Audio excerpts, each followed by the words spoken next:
Hello.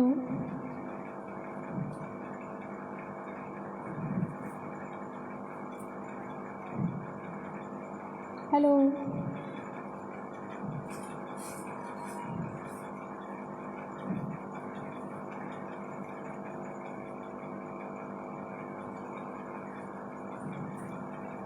Hello.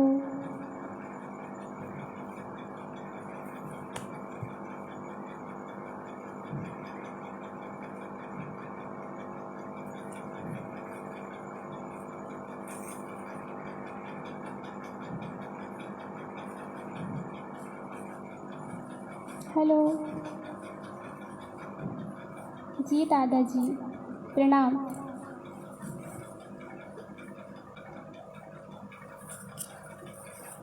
आप सभी का बहुत बहुत धन्यवाद। मैं अंजलि नैमा, डॉटर ऑफ श्री गोविंद नैमा, श्रीमती मंजुलता नैमा, करेली से आप सभी का तहे दिल से शुक्रिया करती हूँ, तहे दिल से आभार व्यक्त करती हूँ। धन्यवाद दादाजी, आपका और मेरा तो ये अनोखा रिश्ता है दादाजी का। प्रभु नारायण दादाजी, आपने फिर से मुझे ये अवसर दिया कि मैं अपनी काव्यांजलि प्रस्तुत कर सकूं। आपका बहुत बहुत धन्यवाद। आवाज़ आ रही है तो बता दीजिएगा। जी भैया, थैंक यू। आप सभी सुरक्षित हैं, घर पर हैं, बहुत खुशी की बात है। ईश्वर से यही प्रार्थना है कि आप सभी सुरक्षित रहें, स्वस्थ रहें। और अपनी कविताओं का शुभारंभ करने से पहले मैं उन सभी के लिए श्रद्धा सुमन अर्पित करना चाहूँगी जो हम सभी को इस कोविड-19 के तहत विदा हुए हैं। संपूर्ण विश्व हमारा परिवार है, वसुधैव कुटुंबकम, संपूर्ण विश्व हमारा परिवार है। और जो हमें विदा करके हो गए हैं, ईश्वर से यही प्रार्थना है उन्हें अपने श्री चरणों में स्थान दें और उनके परिवार को इस दुखद घटना सहन करने की शक्ति प्रदान करें। सर्वप्रथम उन सभी के लिए जो हमें विदा हो गए हैं, जो हमसे विदा हो गए हैं, उन सभी को श्रद्धा सुमन अर्पित करते हुए मैं अपनी भावांजलि प्रस्तुत करती हूँ कि उठ गई है सामने से कैसी कैसी सूरतें, उठ गई है सामने से कैसी कैसी सूरतें। रोई किसके लिए किस किस का मातम किया, रोई किसके लिए किस किस का मातम किया। एक सूरज था कि तारों के घराने से उठा, एक सूरज था कि तारों के घराने से उठा। और आँख हैरान थी और आँख हैरान है क्या शख्स सामने से उठा, आँख हैरान है क्या शख्स सामने से उठा। प्रभु उन्हें अपने श्री चरणों में स्थान दें जो हमसे विदा हो गए हैं। सर्वप्रथम मेरी ये भावांजलि उन सभी के लिए थी और ईश्वर से प्रार्थना है आप सभी भी घर पर सुरक्षित रहें, अपनापन झलकाते रहें। धन्यवाद। अब मैं शुभारंभ करूंगी। आप सभी को मैं अपनी ये पहली कविता आप सभी को समर्पित करती हूँ। अपनी ही कलमों से मैं अपनी पराकाष्ठा लिखती हूँ, अपने ही कलमों से मैं अपनी पराकाष्ठा लिखती हूँ। हर एक नए पन्नों पर मैं नई कहानी लिखती हूँ, हर एक नए पन्नों पर मैं जवानी लिखती हूँ। ना जाने इस समय कौन सा गाज आ जाए, बस यही सोच कर मैं अपनी जिंदगानी लिखती हूँ, बस यही सोच कर मैं अपनी जिंदगानी लिखती हूँ। जिंदगानी से अपने संबल का मैं प्रमाण लिखती हूँ, आपके प्रेम और विश्वास का मैं सम्मान करती हूँ। आपके प्रेम और विश्वास का मैं सम्मान करती हूँ। सद्भावना के भाव का प्रमाण लिखती हूँ। सद्भावना के भाव का प्रणाम लिखती हूँ। सर झुका कर मैं आदरणीयों को प्रणाम करती हूँ। सर झुका कर मैं आदरणीयों का सम्मान करती हूँ।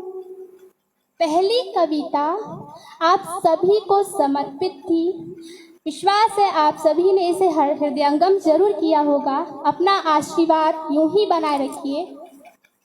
अगली जो कविता है, ये अभी मैंने अपनी कविताओं का शुभारंभ नहीं किया, ये तो बस कुछ पल थे, भाव थे जो मैं आप सभी के समक्ष प्रस्तुत कर रही थी। जो सर्वप्रथम मैं अपने माता पिता, अपने गुरुजन को तहे दिल से प्रणाम करती हूँ, जिनकी वजह से आज मैं यहाँ आप सभी के समक्ष उपस्थित हुई हूँ। माता पिता वो पुष्प है जिनकी वजह से पूरी बगिया सुशोभित होती है। गुरु वो पुष्प है जिनके कारण हम अपनी शिक्षा संपूर्ण कर पाते हैं। तो ये भाव मैं अपने पेरेंट्स को और आप सभी को, आप सभी भी मेरे पेरेंट्स हैं, आप सभी को ये भाव प्रस्तुत करूंगी कि कहते हैं कि माता पिता, हम हमेशा बोलते हैं हम बड़े हो जाएंगे तो हम अपने मम्मी पापा को अपने पास रखेंगे, ये गलत है। मेरी उससे ये गलत है। हम में कोई काबिलियत नहीं है अभी कि हम अपने पेरेंट्स को अपने पास रखें, नहीं है हम में, भले ही हम कितना भी पढ़े लिख जाएं, लेकिन नहीं है। हमेशा ये कहें कि हम अपने माता पिता के साथ रहें, क्योंकि उनका सानिध्य हमारे जीवन को संपूर्ण करता है। उनकी पहचान से हमारी पहचान, हमारा अस्तित्व है। तो सभी से अनुरोध है, अपने पेरेंट्स को खूब खुशियाँ दीजिए। ये विषम परिस्थिति है, इस विषम परिस्थिति में यदि हम अपनों को नहीं पूछ पाए तो हमारे होने का कोई अर्थ नहीं निकलता। सभी के लिए, सभी पेरेंट्स को, और मैं अपने पापा मम्मी को ये समर्पित करूंगी। कानों में मिश्री सी बन, कानों में मिश्री सी बन आप गुनगुनाते रहें। सभी के लिए है और अपने मम्मी पापा के लिए भी है कि कानों में मिश्री सी बन आप गुनगुनाते रहो। पंछी चहक चहक जाए यूं खिलखिलाते रहो। पंछी चहक चहक जाए यूं खिलखिलाते रहो। भौरों की गुंजन में गूंज उठेंगी बगियां। भौरों के गुंजन में गूंज उठेंगी बगियां। कलियां पुलक पुलक जाए यूं खिलखिलाते रहो। कलियां पुलक पुलक जाए यूं खिलखिलाते रहो। झरनों की धारा में उड़ाती फुहारों संग, झरनों की धारा में उड़ाती फुहारों संग अरमा मचल मचल जाए यूं खिलखिलाते रहो। अरमा मचल मचल जाए यूं खिलखिलाते रहो। पूनम की रोशनी में चंदा के तारों संग, पूनम की रोशनी में चंदा के तारों संग चकारे झूम झूम जाए यूं मुस्कुराते रहो। चकारे झूम झूम जाए यूं मुस्कुराते रहो। आँखों का सपना बन मेरी सी कल्पना, आँखों का सपना बन मेरी सी कल्पना सी। जिंदगी सवर सवर जाए, जिंदगी सवर सवर जाए यूं मुस्कुराते रहो, यूं मुस्कुराते रहो। अपने माँ बाप को, अपने माता पिता को खूब खुशियाँ दीजिए, क्योंकि ये है तो हम हैं, ये नहीं तो हमारे जीवन का अस्तित्व नहीं। अपने मम्मी पापा को, अपने बड़ों का खूब सम्मान कीजिए, खूब आदर कीजिए। धन्यवाद।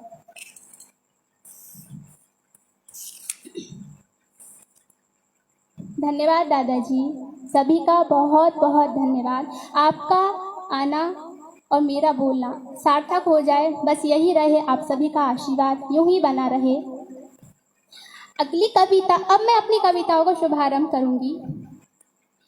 आगे की जो कविता है वो है चिंतन। अब वो चिंतन किसके लिए? क्योंकि ची अक्षर से 3 शब्दों को बनाया है। ची अक्षर से 3 शब्दों को, एक है चिंता, चिता और चिंतन। घोर संकट से निजात पाने के लिए यदि हम चिंता करेंगे तो स्वाभाविक है कि वो चिता में तब्दील हो जाएगी। ना हमें चिंता करना है, ना हमें चिंता से चिता में तब्दील होना है। हमें केवल उस परमात्मा का अनन्य भाव से चिंतन करते हुए अपने जीवन को सफल बनाना है। गीता में भी लिखा हुआ है, अनन्या से चिंत्यन्तो माये जनः पर्युपास्यते तेषां नित्याभियुक्तानां योगक्षेमं वहाम्यहम्। ईश्वर का अनन्य भाव से चिंतन कीजिए, चिंता ना कीजिए। अब मेरी इसी पर एक कविता है कि आपदा की इस घड़ी में, आपदा की इस घड़ी में थोड़ा धैर्य बनाए रखिए। आपदा की इस घड़ी में थोड़ा धैर्य बनाए रखिए। अपने चेहरे पर प्यारी सी मुस्कान बनाए रखिए। अपने चेहरे पर प्यारी सी मुस्कान बनाए रखिए। आनंद के पल, माना आनंद के पल कुछ ठहर से गए हैं, माना आनंद के पल कुछ ठहर से गए हैं, पर अपनों के साथ रहकर, पर अपनों के साथ रहकर अपनापन तो झलकाते रहिए, अपनापन तो झलकाते रहिए। जीवन में तो बहुत कुछ है, जाने को तो बहुत कुछ है यहाँ वहाँ, जाने को तो बहुत कुछ है यहाँ वहाँ, पर कुछ दिन अपने ही घर में, पर कुछ दिन अपने ही घर में अपने आप को मेहमान बनाए रखिए। अपने आप को मेहमान बनाए रखिए। अपने चेहरे पर प्यारी सी मुस्कान बनाए रखिए। इस परेशानी से डरना नहीं है, लड़ना है। इस परेशानी से डरना नहीं है, लड़ना है। बस यही संकल्प अपने हृदय में बनाए रखिए, अपने मन में बनाए रखिए। जीतेंगे हम बस इसी चिंतन को, जीतेंगे हम बस इसी चिंतन को। अपना आसन बनाए रखिए, अपना आसन बनाए रखिए। अपने चेहरे पर प्यारी सी मुस्कान बनाए रखिए। इस जंग को जीतने का अरमान बनाए रखिए। जो कोरोना है ये आया है, जाएगा, आना है तो जाना है। बस थोड़ा सा संकल्प और धैर्य रखिए तो सब कुछ ठीक हो जाएगा। इस मुसीबत के दौर में जाति पाति को ना देखकर, इस मुसीबत के दौर में जाति पाति को ना देखकर अपने अंदर सद्भावना बनाए रखिए। अपने अंदर सद्भावना बनाए रखिए। कुछ नहीं है किसी के पास, माना कुछ नहीं है किसी के पास कुछ देने के लिए, कुछ नहीं है किसी के पास कुछ देने के लिए। पर इस घड़ी में प्यार के दो मीठे बोल ही बनाए रखिए। इस घड़ी में प्यार के दो मीठे बोल ही बनाए रखिए। संसार शून्य है, संसार शून्य है, कोई किसी का नहीं है। संसार शून्य है, कोई किसी का नहीं है। पर फिर भी अपनी एक पहचान बनाए रखिए। पर फिर भी अपनी एक नई पहचान बनाए रखिए। अपने चेहरे पर प्यारी सी मुस्कान बनाए रखिए, प्यारी सी मुस्कान बनाए रखिए। धन्यवाद। आशा है आप सभी को अच्छा लगा होगा। ये आपदा की घड़ी है, हम ऐसा नहीं कि हमेशा रहेगी। बस आप संभलें और परिवार को संभालें और सबकी हेल्प करें, बस यही जीवन है। सभी का बहुत बहुत धन्यवाद। अगली जो कविता है वो है जिंदगी में जहर। क्योंकि ये जो कहते हैं ना, ये प्रकृति में जो कुछ भी हो रहा है ये हमारे ही कारण है। हम ईश्वर को दोषी ठहराते हैं, वो गलत है। ईश्वर कुछ नहीं करते, ईश्वर सिर्फ हमें कर्म करना सिखाते हैं और हम हमेशा अपने कर्मों से पीछे भागते हैं और दोषी ठहराते हैं उस परमात्मा को कि परमात्मा ने ये सब किया, परमात्मा ने ये किया। अरे किया तो हमने है, फिर दोषी ईश्वर को क्यों ठहराया जाता है? उसने तो कर्म भेजा है, पर हम कर्म नहीं करते हैं। तो जिंदगी में जहर मेरी कविता का शीर्षक है कि इस जिंदगी में जहर भरने का मेन कारण हम हैं। जिंदगी जहर बन गई, क्या लिखा है? जिंदगी जहर बन गई, कागज से पतंग बन गई।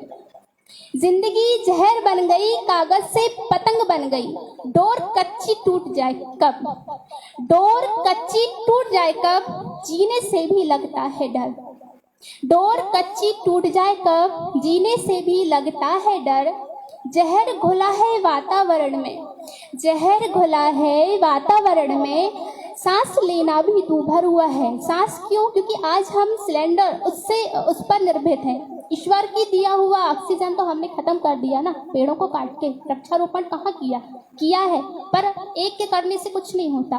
तो सांस लेना भी दूभर हुआ है। फल सब्जी हवा पानी, आज फलों को भी निरमा से धोया जा रहा है। पहले तो ऐसा कुछ नहीं हुआ करता था, पर अब कर रहे हैं, क्योंकि ये सब हमारे ही कारण हुआ है।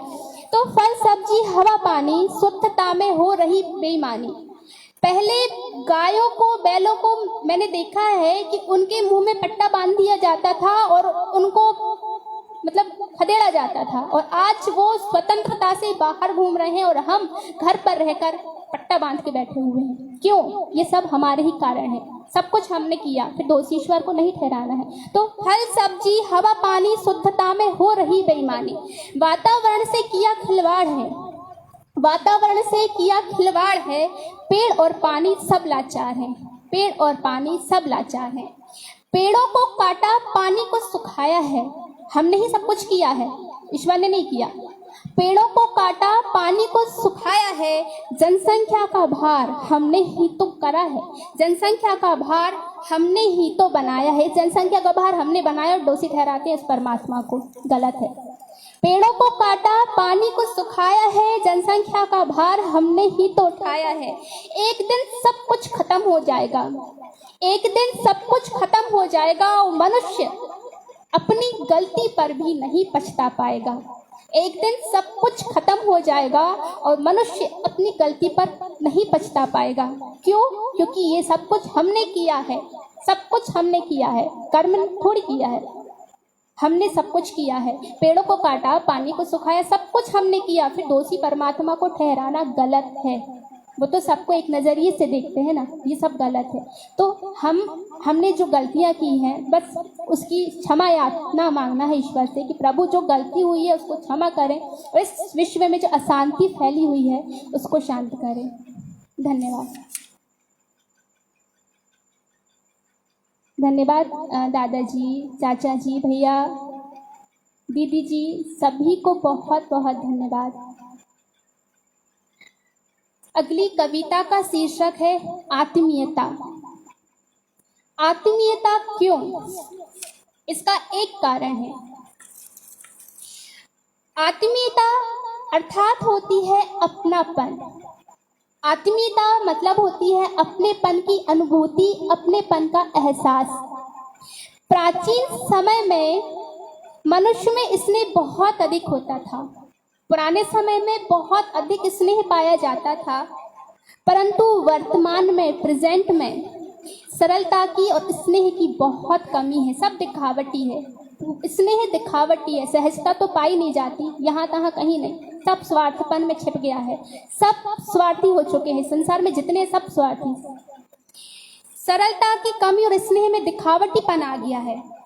कपट एवं स्वार्थ की अधिकता होने से, कपट एवं स्वार्थ की अधिकता हो जाने से आत्मीयता का बहुत ही ह्रास हुआ है। बहुत ही आत्मीयता अब नहीं देखी जाती, अपनापन नहीं है।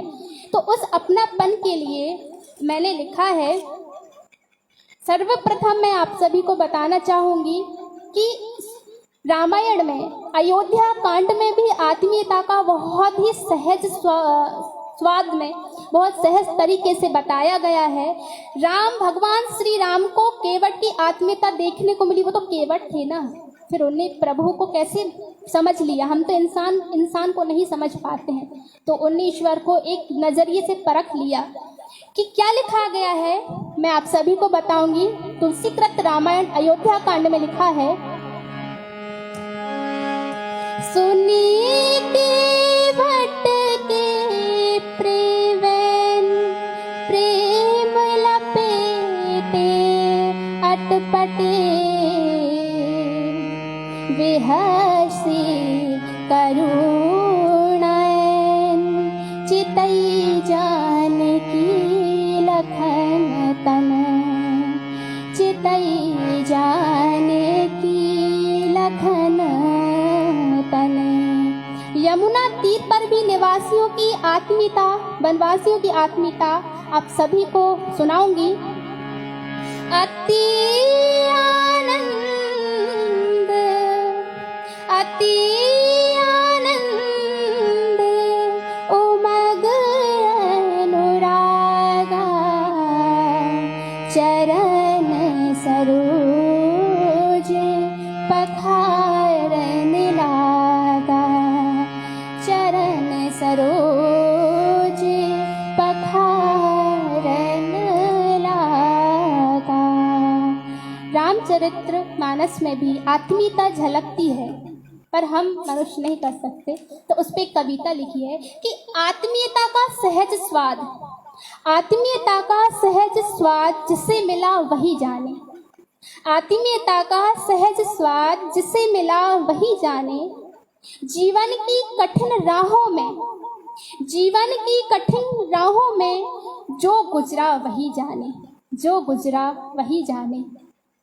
मकान बनाने से लेकर, मकान बनाने से लेकर घर बनाने वाला जाने, मकान बनाने से लेकर घर बनाने वाला जाने, और जो आकर इसे तोड़ दे। ध्यान दीजिएगा एक एक शब्द पर। और मकान बनाने से लेकर घर बनाने वाला जाने, और जो आकर इसे तोड़ दे, जो आकर इसे तोड़ दे, फिर टूटा हुआ मुखिया ही जाने कि एक एक ईंट से कैसे घर बनाया हुआ है, फिर घर से परिवार बनाया हुआ है। कोई आके बोलते कि कुछ कमी है, फिर सोचिए कि जिसने उसे खड़ा किया उसके हृदय पे कितना आघात पहुंचता है। एहसास प्यार से भरा हुआ, एहसास प्यार से भरा हुआ जब ये मन हिलोरे भरता है, एहसास प्यार से भरा हुआ जब ये मन हिलोरे भरता है। आत्मीय तरंग अपनों की, आत्मीय तरंग अपनों की संचार क्रिया से जुड़ता है, संचार क्रिया से जुड़ता है। एक एक शब्द पर ध्यान दीजिएगा कि आत्मीयता कैसे झलकेगी। दिल खुशियों से भर जाता है, दिल खुशियों से भर जाता है अपनों की खबर सुनकर, दिल खुशियों से भर जाता है अपनों की खबर सुनकर। मन तृप्त हो जाता है जैसे जीवन में कलियां खिलकर, जैसे जीवन में कलियां खिलकर। जब दिल के घाव नहीं भरते, दिल के घाव नहीं भरते, जब अपना कोई घात करता है, दिल के घाव नहीं भरते जब कोई अपना चोट करे। टीस जिगर से उठती है, टीस जिगर से उठती है जब शब्द बाण से घाव करे, टीस जिगर से उठती है जब शब्द बाण से घाव करे। अनजाने से राह में अकेले, अनजाने से राह में अकेले पथिक जब सफर करता है, अनजाने से राह में अकेले पथिक जब सफर करता है। और कोई कर दे फिक्र थोड़ी सी, और कोई कर दे फिक्र थोड़ी सी, तो हृदय उमंगे भरता है, तो हृदय उमंगे भरता है। आत्मीय प्रेम का दरिया, आत्मीय प्रेम का दरिया यूं ही अपने अंदर बनाए रखना, आत्मीय प्रेम का दरिया यूं ही अपने अंदर बनाए रखना। यही जीवन की असली डोर है, यही जीवन की असली डोर है। यही राह सुगम बनाए रखना, यही राह सुगम बनाए रखना।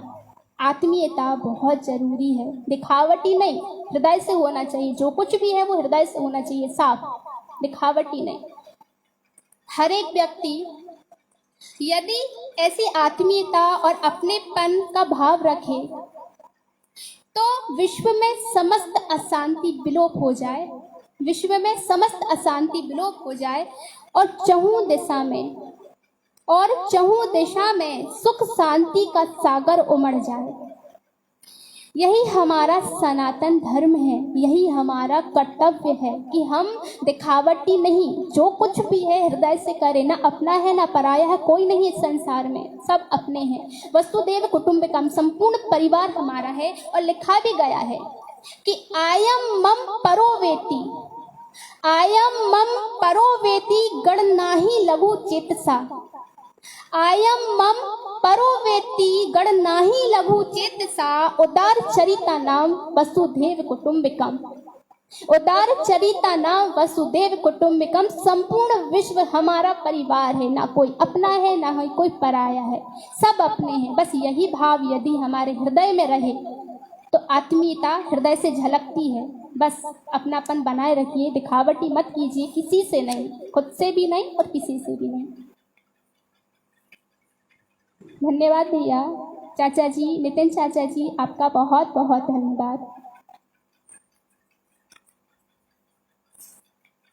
ऐसा ही अपना आशीर्वाद, मुझे कुछ नहीं चाहिए, बस आपका प्रेम, आपका आशीर्वाद यूं ही बना रहे। हम ऐसे ही अपना काव्य पाठ करते रहेंगे। धन्यवाद चाचा जी, अशोक चाचा जी, बहुत बहुत धन्यवाद। अब जो कविता है मेरी, आत्मीयता हुई, चिंतन हुआ, जिंदगी में जहर हुआ, सब कुछ हुआ। अगली जो कविता की रचना है मेरी, उन बेजुबान प्राणियों के लिए जो कुछ नहीं कहते हमसे पर बहुत कुछ कह जाते हैं। बस देखने का नजरिया है। आज वो स्वतंत्र घूम रहे हैं और हम क्या हैं, घर के अंदर, वो भी मास्क लगा के बैठे हुए हैं। किसकी गलती है? उनकी गलती है, हमारी गलती है?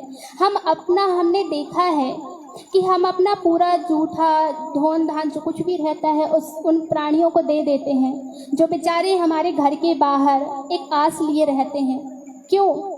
इसी के लिए कि हम अपना जूठन उनको दें?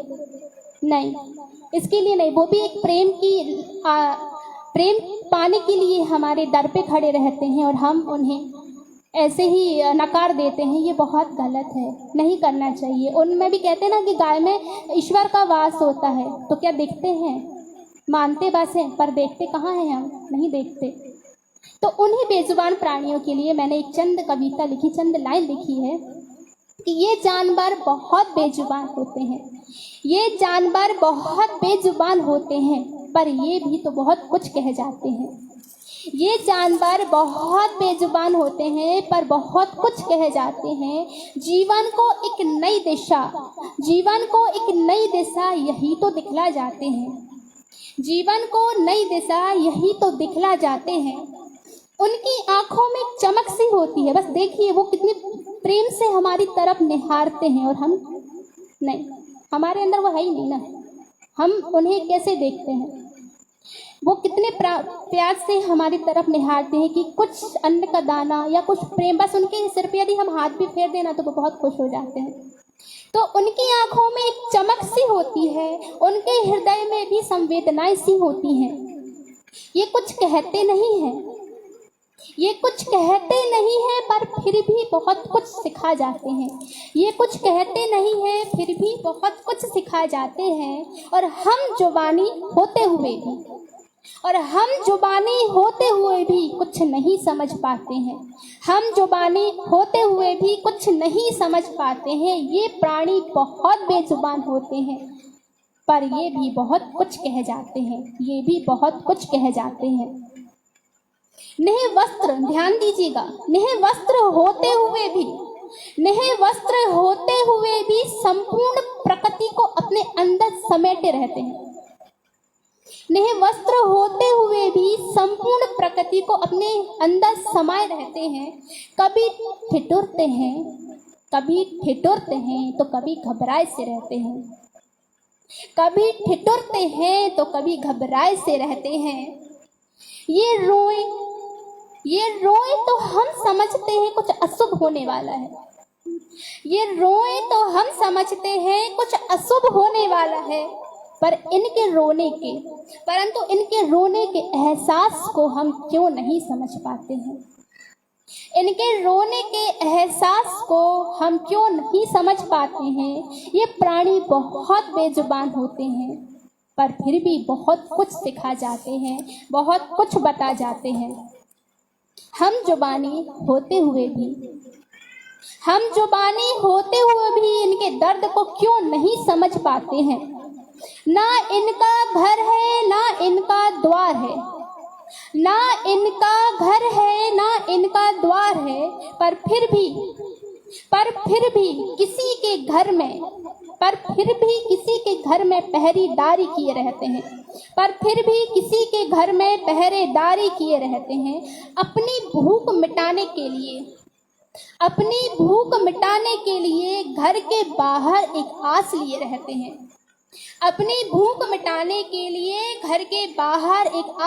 रहते हैं। ये प्राणी बहुत बेजुबान होते हैं। मंदिर में पूजे जाते हैं, माना मंदिर में तो पूजे जाते हैं, आ गए तो दे दिया अपन ने, नहीं तो जाओ। मंदिर में पूजे जाते हैं, घरों के बाहर क्यों मारे जाते हैं? मंदिर में पूजे जाते हैं तो घरों के बाहर क्यों मारे जाते हैं? पंख होते हुए भी पर क्यों काटे जाते हैं? स्वतंत्रता क्यों छीनी जाती है? मिट्ठू, तोते, इन सभी को हम पिंजरों में बंद कर लेते हैं अपनी सुंदरता के लिए, परंतु क्यों नहीं है, ये नहीं करना चाहिए। पंख होते हुए भी पर क्यों काटे जाते हैं? स्वतंत्रता क्यों छीनी जाती है? पिंजड़े में बंद करके अपना मनोरंजन का हिस्सा क्यों बना लिए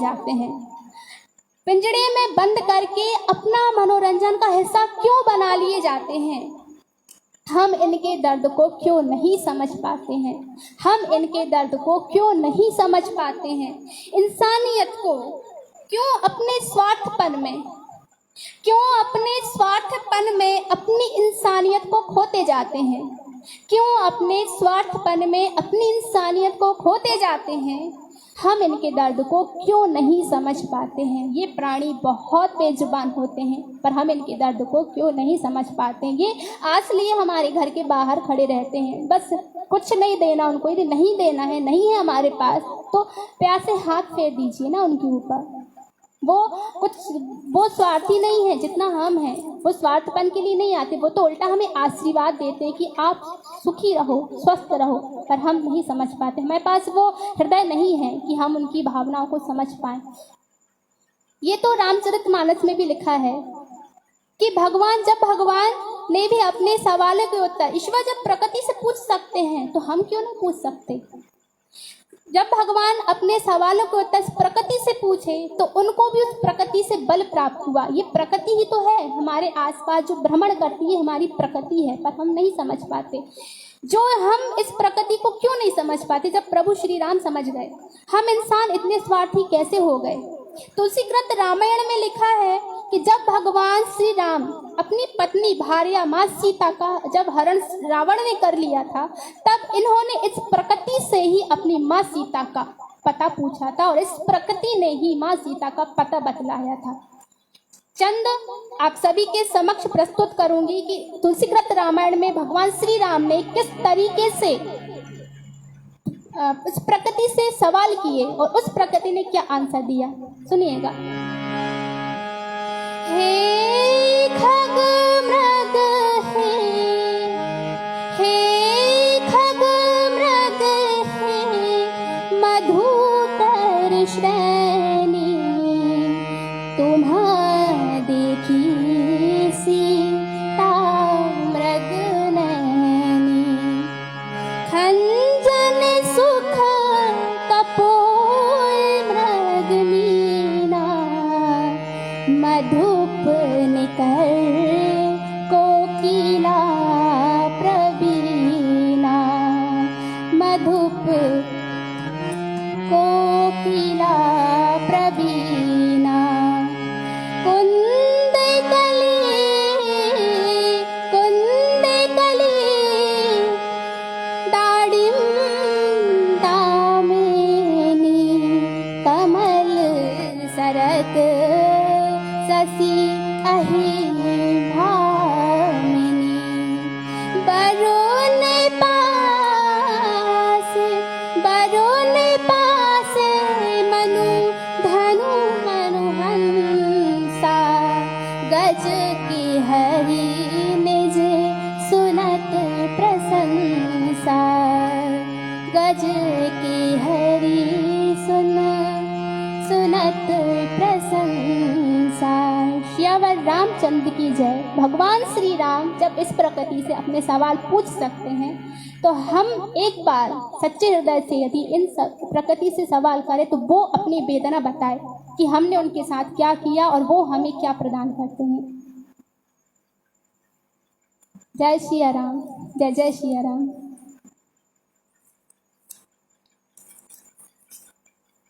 अगली कविता वक्त कि वक्त क्या है। वक्त पर लिखा है कि जो वक्त चल रहा है ये वक्त वक्त से पूछने आया है कि आखिर वक्त क्या चल रहा है। समझिएगा शब्दों को कि वक्त हो तो वक्त को समझना सीख जाओ। वक्त हो तो वक्त को समझना सीख जाओ और वक्त ना हो तो वक्त को पालना सीख जाओ। वक्त को पालना सीख जाओ। ना वक्त बुरा होता है, ना वक्त बुरा होता है, ना वक्त अच्छा होता है। ना वक्त बुरा होता है, ना वक्त अच्छा होता है। ये तो वक्त वक्त की बात है, ये तो वक्त वक्त की बात है। बुरे को टालना और अच्छे वक्त को संभालना सीख जाओ। बुरे को टालना और अच्छे वक्त को संभालना सीख जाओ। जिंदगी में अपनों का महत्व तो वक्त आने पर पता चलता है। जिंदगी में अपनों का महत्व तो वक्त आने पर पता चलता है। वक्त का गंतव्य ही अनंत है, वक्त का गंतव्य ही अलग है। वक्त के गंतव्य में अपनों को पहचानना सीख जाओ। अपनों को पहचानना सीख जाओ। ये तो वक्त वक्त की बात है। वक्त को समझना सीख जाओ, वक्त को पालना सीख जाओ। जहाँ हार्दिक संबंध होता है वहाँ तर्क की गुंजाइश नहीं रहती। जहाँ हार्दिक संबंध होता है वहाँ तर्क की गुंजाइश नहीं होती। और जहाँ तर्क होता है वहाँ वक्त की फरमाइश नहीं होती। इस वक्त में बहुत शक्ति होती है। इस शक्ति में अपने हृदय को कोमल बनाना सीख जाओ। और वक्त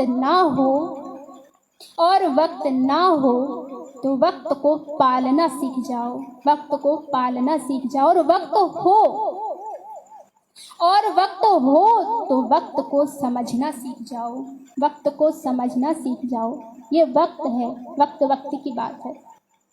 माना जानती हूँ कि रिश्तों में बहुत शिकायतें होती हैं, बहुत ज़्यादा, लेकिन बदला हम बाद में ले सकते हैं। ये तो भी कठिन परिस्थिति, इसमें हम पूछें कि भाई क्या हाल चाल है, नहीं। माना रिश्तों में बहुत शिकायतें हैं लेकिन बदला बाद में ले लीजिएगा। शिकायतें बाद में कर लीजिएगा, हिसाब बराबर बाद में कर लीजिएगा। आज तो प्रेम जता दीजिए। दूर बैठकर ही सही थोड़ी सी परवाह तो बता दीजिए। माफ़ी मांग लीजिए और माफ़ कर दीजिए।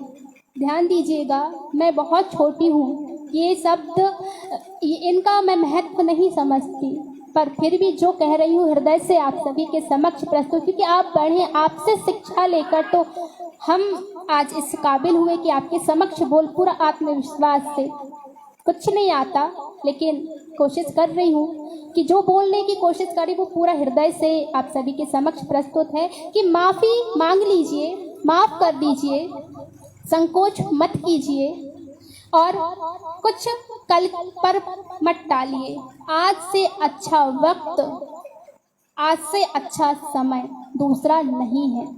आज जो विषम परिस्थिति है, यदि हम इसमें एक दूसरे की सहायता नहीं कर पाए तो हमारे जीवन का कोई महत्व नहीं है। अपने जीवन को सार्थक करना है तो सबकी हेल्प करें, अपनी इंसानियत का धर्म अपनाएं। धन्यवाद।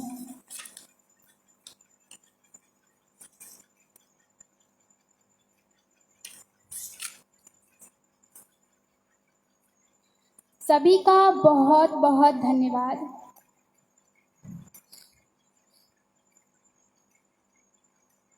Thank you.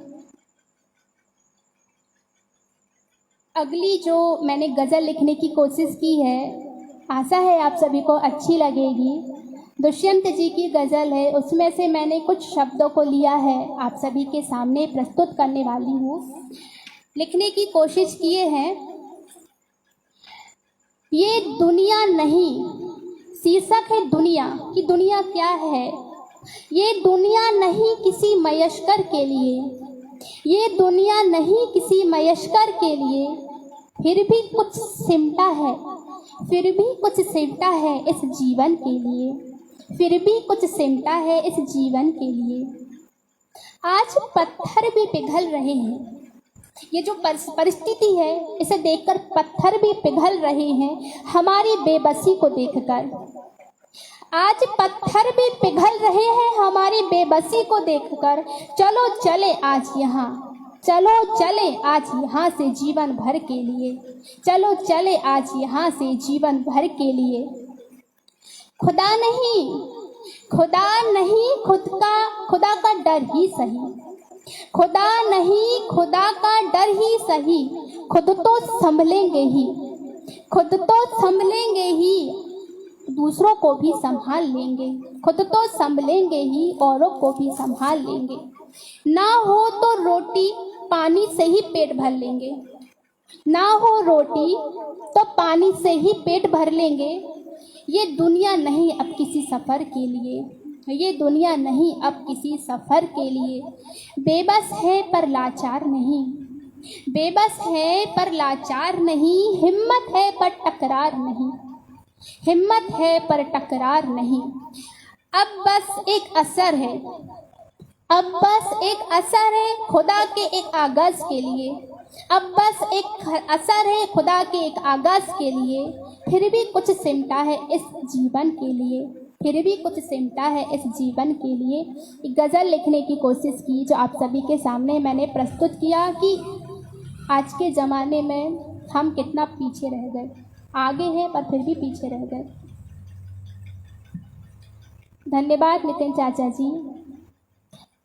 यदि मेरी कोई बात आप सभी को ठेस पहुंचा रही हो तो मैं उसके लिए क्षमा प्रार्थी हूँ। जो भी मेरे हृदय में है, मैंने देखा है, वो सभी आप सभी के समक्ष बोलने की कोशिश कर रही हूँ और उन्हीं को लेकर मैंने अपनी कविताओं को प्रस्तुत किया है, कविताओं को लिखा है। अब जो कविता है वो है नज़रिया। मेरी कविता का शीर्षक है नज़रिया। नज़रिया क्यों? क्योंकि देखने का नज़र तो हमारे पास है, ईश्वर की कृपा से नज़र हमारे पास है, पर नज़रिया नहीं है। अच्छा बुरा नहीं समझ पाते हैं कि अच्छा क्या है, बुरा क्या है। तो इस दौर में इस दौर में रिश्तों की सबसे बड़ी ज़रूरत है शब्द। इस दौर में जो रिश्तों की सबसे बड़ी ज़रूरत होती है वो है शब्द। अगर आपके आपसी रिश्तों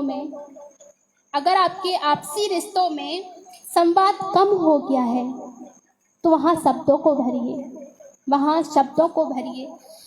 और संवाद के नाम पर यदि विवाद होता है, संवाद के नाम पर यदि विवाद होता है तो उसे सकारात्मक शब्दों में बदलिए। वाद विवाद मत कीजिए, शांत भाव से एक दूसरे की बात सुनिए और वहीं सब कुछ समाप्त कर दीजिए। बातों को समझना बहुत ज़रूरी है। तो उसी को लेकर मैंने अपनी कविताओं को लिखा है। माफ़ी चाहूँगी, लाइट गोल हो गई है।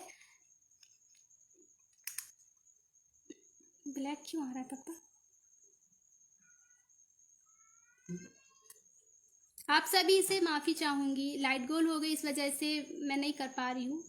पर नज़रिया क्या है?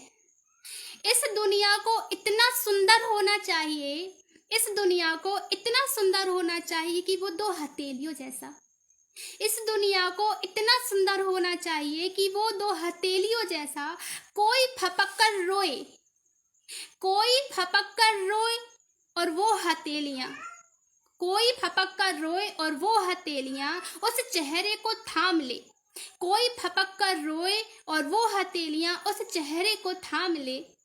ऐसा तकिया हो, ऐसा तकिया हो कि रात के तमाम आंसू, ऐसा तकिया हो कि रात के तमाम आंसू सोख ले सुबह तक, सोख ले सुबह तक। कितना सुंदर हो कि ये दुनिया सुंदर हो, कितना सुंदर हो कि ये दुनिया सुंदर हो। हर चीज में सुंदरता होती है, हर चीज में सुंदरता होती है, पर इसे कोई देख नहीं सकता। हर चीज में सुंदरता होती है पर इसे कोई देख नहीं सकता। देखने का नजरिया होना चाहिए, हर कहीं सुंदरता आपको नजर आएगी। श्री रामचरितमानस में भी एक कांड है, आप सभी को पता होगा, सुंदर कांड, जिसमें सभी जगह सुंदरता ही सुंदरता का बखान किया गया है, हर जगह सुंदरता है। तो वो मैं आप सभी के सामने प्रस्तुत करने वाली हूँ। चौपाई है श्री रामचरितमानस में, सुंदरता का देखिए किस तरीके से बखान किया गया है। अति अतंग, अति अतंग जल निधि चाहु पासा, कनक कोट कर परम प्रकाशा, कनक कोट कर परम प्रकाशा। छंद भी बताया है कि कनक कोट विचित्र मणिकृत, कनक कोट विचित्र मणिकृत, सुंदरायतना घनः, सुंदरायतना घनः। प्राकृतिक सुंदरता बहुत जरूरी है। इसमें लिखा है, दोहा भी है कि लक्ष्मण देखत मोर गण, लक्ष्मण देखत मोर गण, नाचत वारिधि देख, ग्रही ब्रही रत हरस जस, विष्णु भरत कहूँ देख, विष्णु भरत कहूँ देख।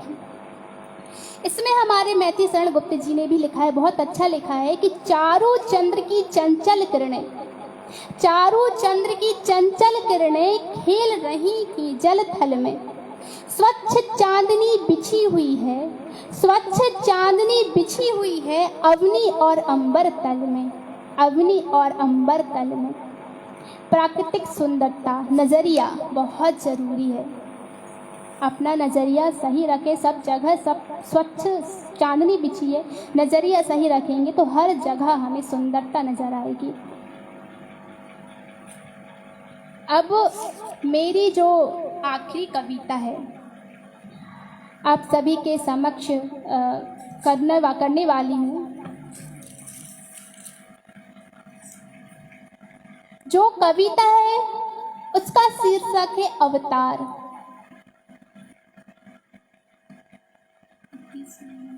बहुत बहुत धन्यवाद आप सभी जो आज हमें देख रहे हैं, हमारा सुन रहे हैं। बस कोशिश किए हैं कि कुछ बोल पाए, कुछ कह पाए आप सभी के सामने। तो सभी का बहुत धन्यवाद। आखिरी जो कविता है वो है अवतार। अवतार इसलिए मैंने कुछ गीता से लिया है और उनको रामायण की चौपाइयों में पिरोया हुआ है, आप सभी के सामने प्रस्तुत करूंगी कि इस कोरोना के टाइम या इस आपदा के टाइम हम बहुत निराश हैं, मन से बहुत निराश हैं, क्योंकि जहाँ तहाँ बहुत अशांति फैली हुई है। एक बार सच्चे हृदय से उस परमात्मा का वर्ण कीजिए, उस परमात्मा का ध्यान कीजिए, वो जरूर अवतरित होंगे, ये हमारा पूर्ण विश्वास है। ईश्वर कहीं नहीं है, हमारी अंतर आत्मा में वास करते हैं। बस एक बार अपनी आंखों को बंद करके अपने मन के हृदय पाठ खोलिए, मन के मंदिर को खोलिए। मंदिर बंद है, क्यों? क्योंकि हमारे हृदय का मंदिर खुला हुआ है। हृदय का मंदिर कभी बंद नहीं होता, बस उसको देखना है। तो गीता से लिया हुआ है, परित्राणाय साधूनां विनाशाय च दुष्कृतां धर्म संस्थापनार्थाय संभवामि युगे युगे, संभवामि युगे युगे। हर युग में ईश्वर अवतरित होते हैं और आशा है कि ईश्वर आएंगे। ईश्वर का आना है, ईश्वर को आना है। इस अशांति भरे वातावरण को दूर करना है। गीता के श्लोक से रामायण की कुछ चौपाइयों को लिया है और एक बार सब कुछ भूलकर अपने परमात्मा, अपने आराध्य को याद कीजिए और देखिएगा कि वो आपके समक्ष आपकी हर परेशानियों को दूर करते हैं। अपने भक्तों की रक्षा करें, अपने भक्तों की रक्षा को हरि अवतार लेते हैं। अपने भक्तों की रक्षा को हरि अवतार लेते हैं। सुनिएगा,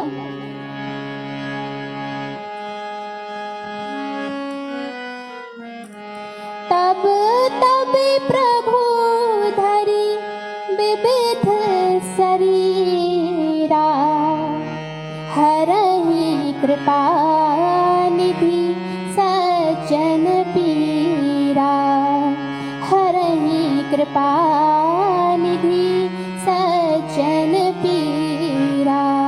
फंसी जब बीच सागर में, फंसी जब बीच सागर में प्रभु भक्तों की नैया, फंसी जब बीच सागर में प्रभु भक्तों की जब नैया, परित्राणाय साधु नाम हरि अवतार लेते हैं। परित्राणाय साधु नाम हरि अवतार लेते हैं।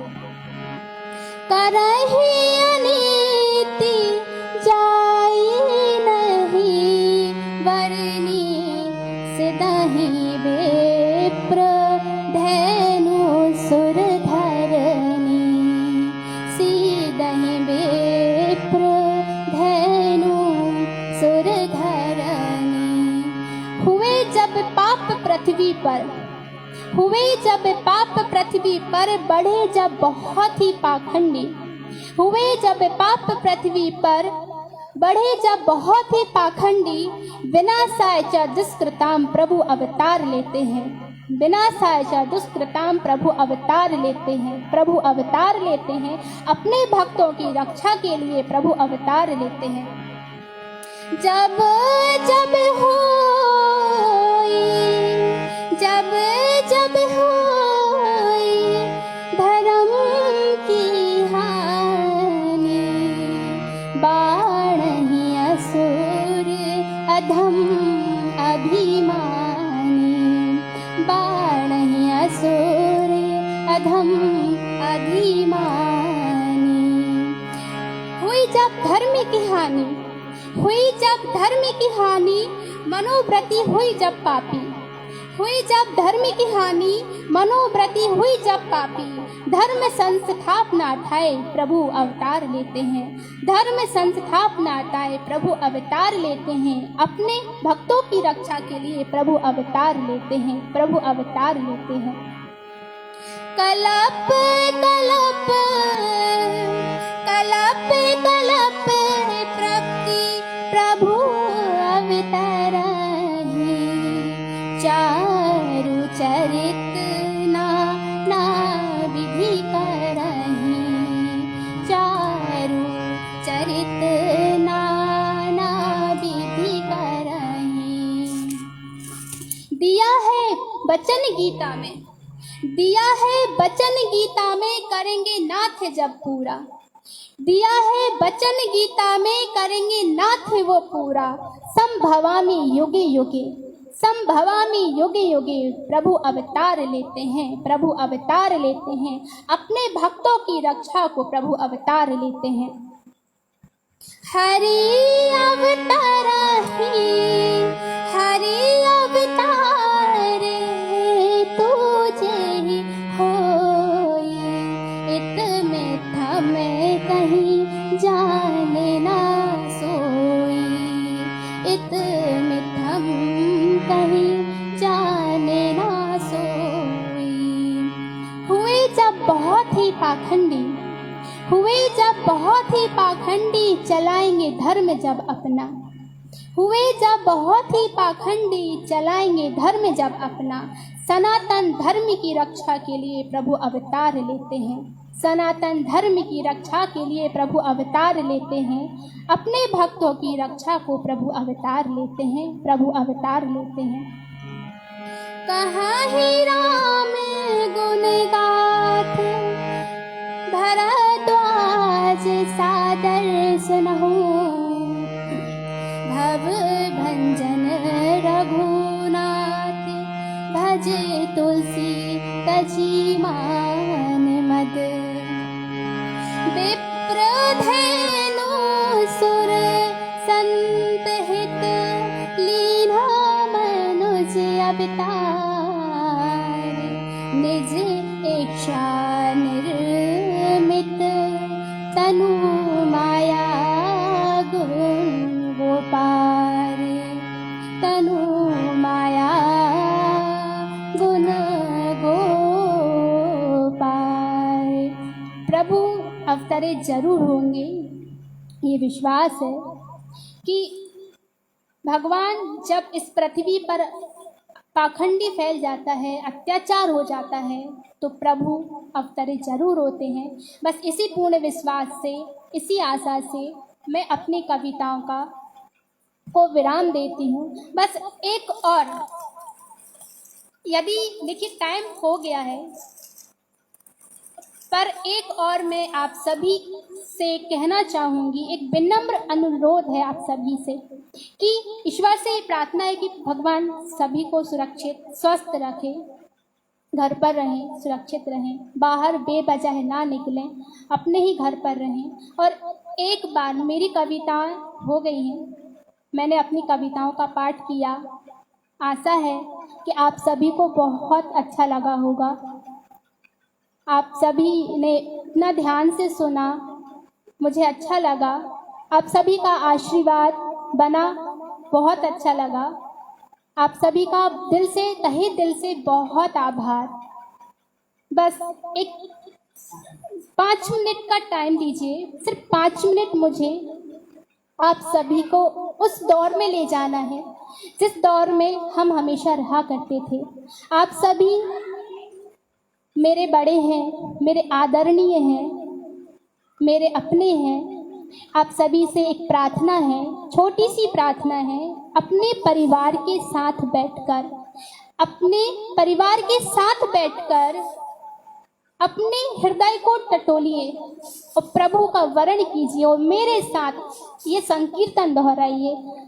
जो संकीर्तन हमारी आत्मा को बहुत शांति देता है। अपने परिवार के साथ बैठकर अपने प्रभु के समक्ष हाथ जोड़ते हुए सब कुछ भूल जाइए कि कुछ है हमारे जीवन में, संसार में कुछ व्याप्त है, सब भूल जाइए और अपने परमात्मा को याद करते हुए इस संकीर्तन का वर्ण कीजिए। मुझे आशा है ही नहीं, पूर्ण विश्वास है कि मन बहुत शांत रहेगा। अपने परिवार के साथ बैठिए और सब दोहराइएगा मेरे साथ। जो मैं दोहराने वाली हूँ, जो संकीर्तन है, जो परमात्मा से तार जोड़ने वाला है, वो आप सभी के समक्ष है कि देखिएगा ईश्वर से कैसा तार जुड़ेगा। ये आखिरी है। संकीर्तन से, आवाहन से आप सभी का प्रेम पाते हुए मैंने अपनी कविताओं का आरंभ किया था और आप सभी का आशीर्वाद पाकर आप सभी की खुशियों को मैं संजो के रखना चाहती हूँ। आप सभी की खुशियों को कुछ पल के लिए मेरे साथ दोहराइए, सभी दोहराइएगा।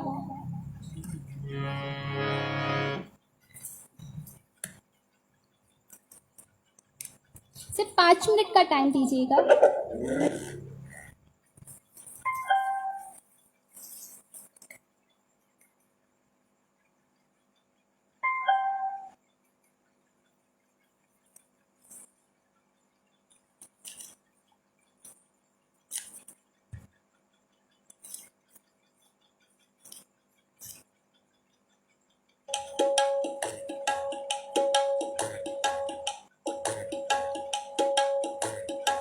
सभी दोहराइएगा मेरे साथ, फिर देखिए ईश्वर कैसे आते हैं।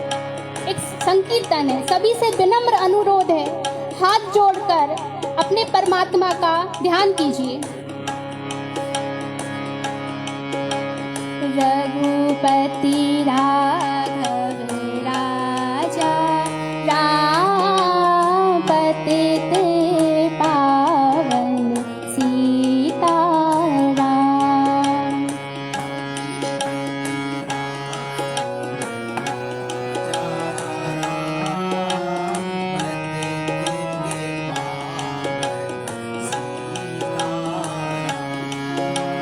सीताराम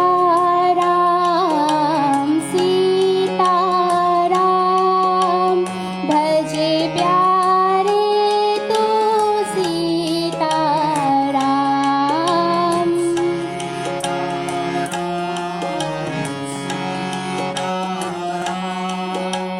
भजे प्यारे तू सीताराम। रघुपति राघव राजा, राम पतित पावन सीताराम। ईश्वर अल्लाह तेरो नाम, सबको सन्मत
बहुत बहुत धन्यवाद।